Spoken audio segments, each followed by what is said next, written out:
Всем привет, друзья! С вами Фавионыч. И мы сегодня на берегу Лахты будем выбирать сумки и рассмотрим самые интересные свойства сумок, которые позволят вам быстро выбрать свою самую любимую сумку. Будь вы опытный или начинающий фотолюбитель, к которому отношу себя я, Фавионыч. Так в чем же сложность, спросите вы? Понравилась сумка, купил, выбрал и вперед, как говорится. Но не все так просто, друзья. Чтобы не загружать вас, выделил всего 7 пунктов. Они настолько важны при выборе сумки, рюкзака и прочего, что, задав себе вопрос по каждому пункту, вы, скорее всего, очень близко приблизитесь к выбору своего идеального средства для ношения. Камер, микрофонов, одежды. Это видео подойдет и женщинам, и мужчинам, и подросткам, кому угодно, кто занимается путешествиями, кто вообще отправляется путешествием летом, именно летом. Так в чем же сложность, спросите вы? Понравилась сумка, купил, выбрал.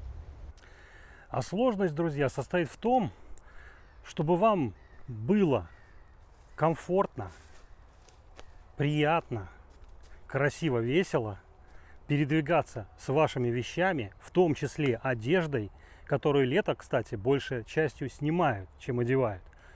Аппаратурой, микрофонами и прочим. И, конечно же, в первую очередь водой, потому что без воды человек путешествовать не может.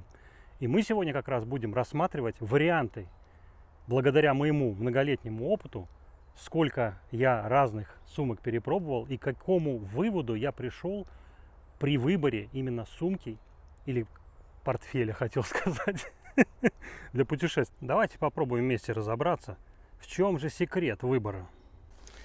Я думаю, что вы, друзья, прекрасно понимаете, что первым пунктом будет размер. И почему? Потому что всегда размер имеет значение. От размера вашей сумки, вашего рюкзака зависит как величина продолжительности вашего похода, так и возможность взять с собой вещи. Поэтому размеры, разумеется, рюкзаки бывают и 10-литровые, и 15, и 20-литровые, и 25, и 30, и 40, и 45, 50, 60, 80 и так далее. Поэтому, прежде всего, задайте вопрос, какой размер я могу таскать на своей спине, так, чтобы мне было комфортно, и так, чтобы я мог передвигаться и не испытывать дискомфорта. Размер.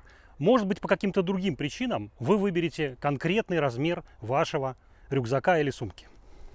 Этот пункт я называю геометрия. И он важен именно тем, что в зависимости от самой формы, от самой формы вашего устройства, будь то рюкзак, понятно, что рюкзак имеет тоже определенную форму, они разные все. Будь то специальная форма вот такого типа,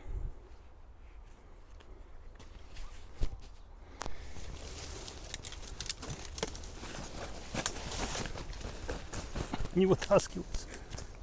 Ну или сумки по принципу вот такого параллелепипеда, то есть множество плоскостей. Сейчас про топологию Фавионыч будет говорить опять, про топологию тоже затронем. Ну и этот же вариант, если мы рассматриваем натуральные материалы, тоже можно сказать, что это простая форма параллелепипеда.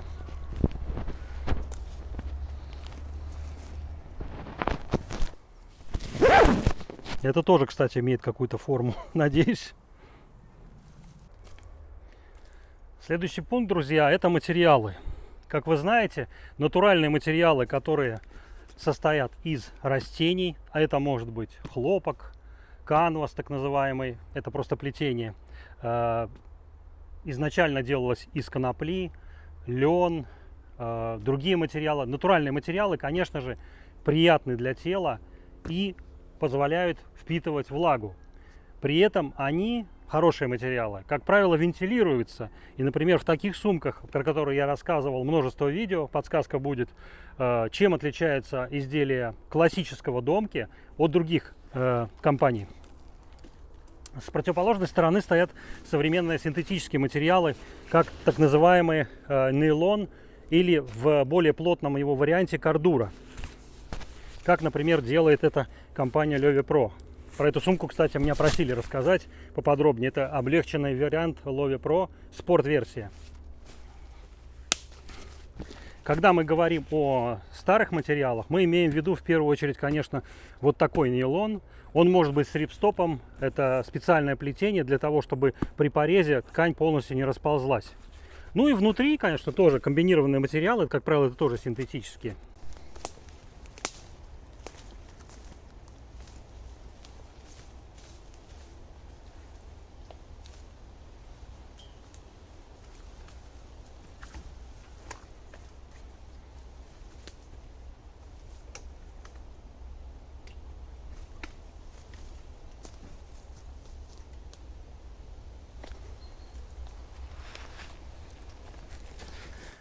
Друзья, еще одним важным пунктом при выборе сумки или рюкзака является наличие так называемых карманов, всевозможных ремней, крепежа, для того, чтобы вы смогли закрепить воду, положить какую-то верхнюю одежду, убрать какие-то мешающие вам вещи, например, кепку, это можно пристегнуть.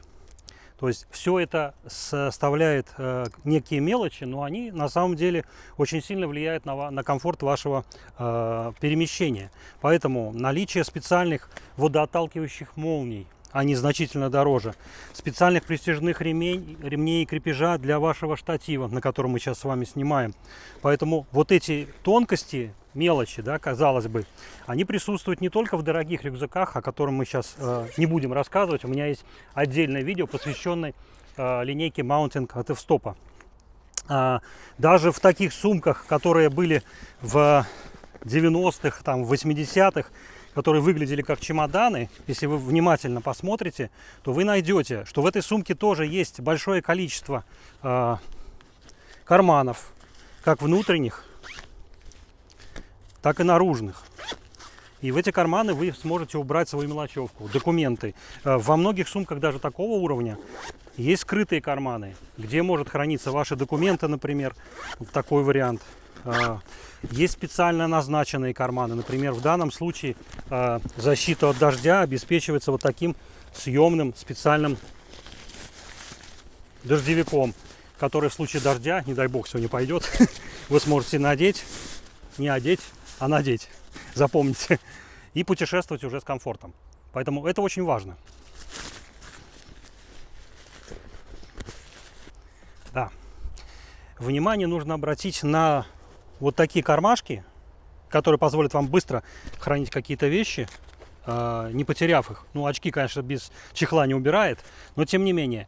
И еще один очень полезный вариант. Вы видите, что у меня здесь сумка для решения для носки камеры прямо на поясе. Барсетки так называемые. Они очень популярны, и на самом деле это очень удобная штуковина.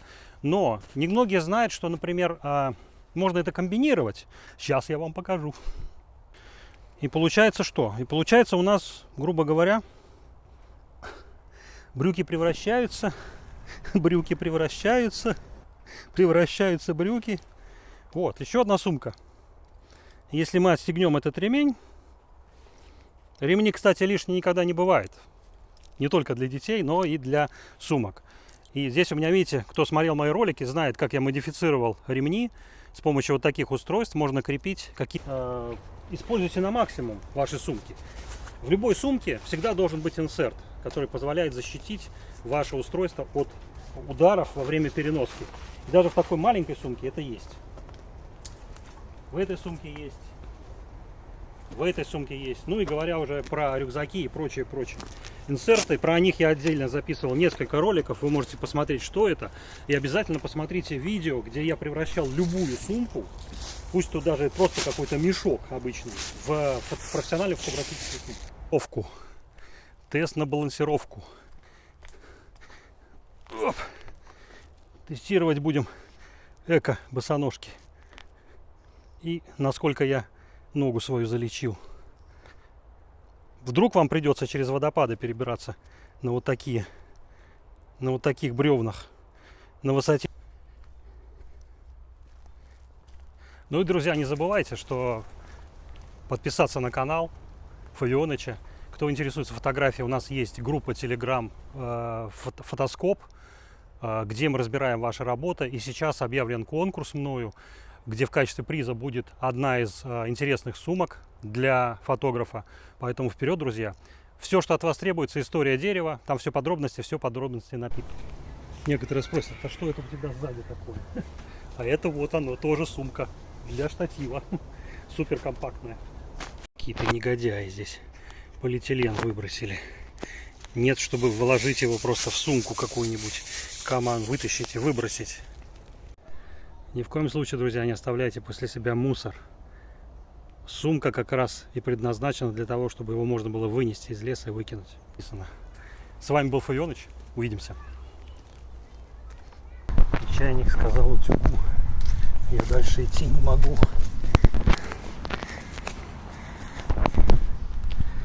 Не заплакали блюдца. Не лучше ли нам вернуться?